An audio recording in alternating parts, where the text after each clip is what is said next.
back to another video. Today we're in Knowlton Earthworks to go explore the place.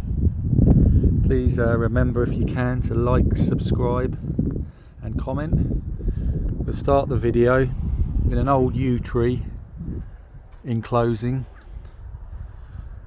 where people of the pagan belief have left offerings and ribbons with their desires and wishes. Lovely old yew trees. Try and show you them from a distance.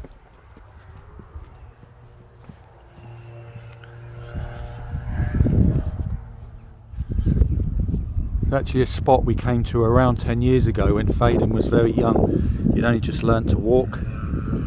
This is the earthworks that you can see. Hopefully you can see that. This is an old church that's been built smack bang in the middle of the earthworks. Once a thriving village and the capital of a Saxon hundred, today Knowlton is a hamlet, but a hamlet with a strange pagan earth circle built 4,000 years ago and believed to have been the scene of human sacrifice, probably an attempt to placate the unquiet atmosphere. Within the ring are the remains of the 12th century church built on this pagan site to stop godless rituals, rites and ceremonies that would have been sin to the Christian church. At Knowlton, the early Bronze Age henge monument is a haunted place, not perhaps in the sense that ghosts are seen, but rather the oppressive and peculiar atmosphere of the place. It is an aspect of Knowlton that many people have remarked upon, not least Jacinta Hawkes, the distinguished archaeologist and widow of J.B. Priestley. She wrote, after visiting Knowlton, "There is something peculiar in the air of the place, an influence which, as it certainly was not altogether agreeable, might be called a taint."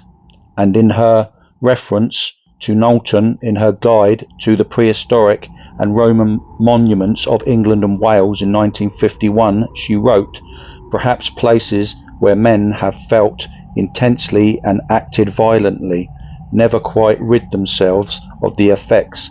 Perhaps such feelings are created only in the minds of the later beholders. Yet, even so, their survival is real."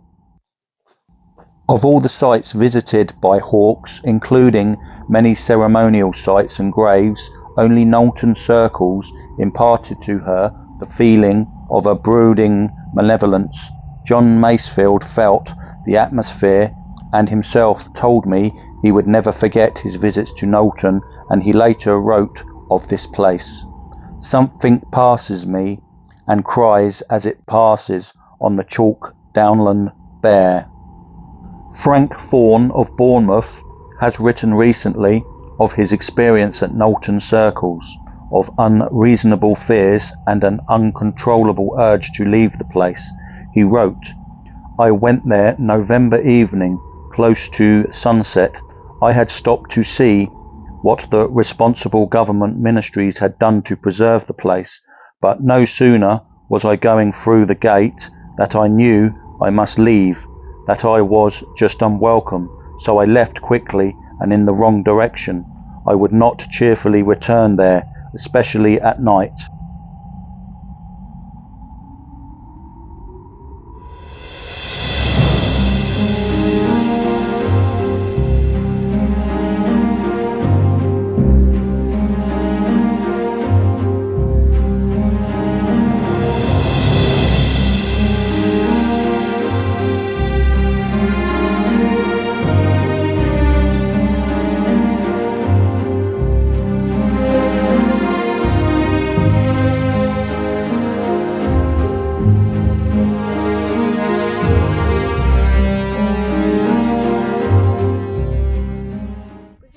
Into Horton Tower.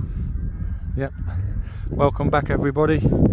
We're just walking up to a tower that we saw on the side of the road and decided to explore it. It's called Horton Tower and it's in Dorset. We'll bring you back when we're closer. tower happens to be on a hill, as you can probably hear from my breathing. Morton Tower was built in around 1750, but no one really knows, and built by Humphrey Stewart. It's 140 foot high. It was also used as a granary.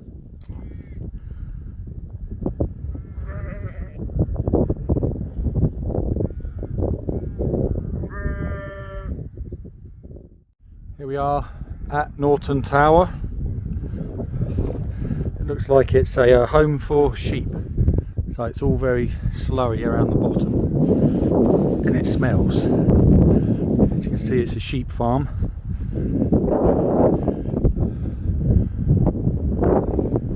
Probably get a better view of it when the sun's in the back.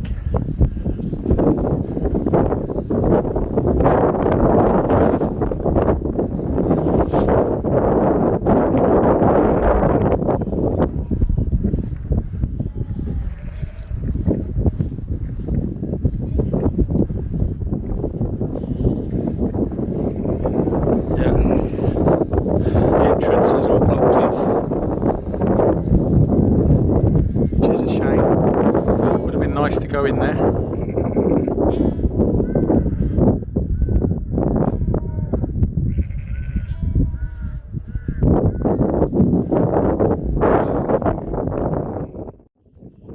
We thought we'd have a quick cup of tea before we head off home. We hope you liked and enjoyed the video. If you did, please like and subscribe. We'll see you again in another one. Bye bye.